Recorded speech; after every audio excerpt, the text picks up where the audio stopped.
In this video, I'm going to show you how to add a clickable link to your YouTube description.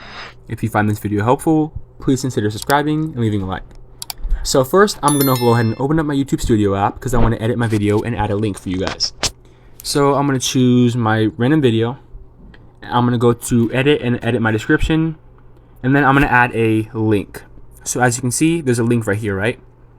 So I'm going to go ahead and show you two examples. So let's just say I want to add the same link, or like let's say www.google.com, and then press on publish and save.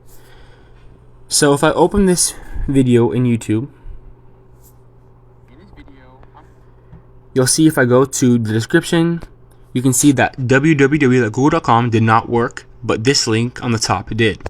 The reason is because you actually need the HTTPS // and then your link.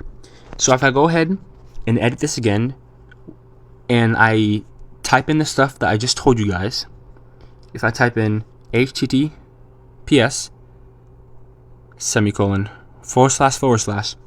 and I go ahead and save it and do the same thing, let me go ahead and refresh this video. I'm gonna post it to YouTube and show you guys. You will be able to see that this link also works, and it will take you to the Google site. If this video helped you out, go ahead and hit that subscribe button, like, and comment any questions you have. I will see you in the next video.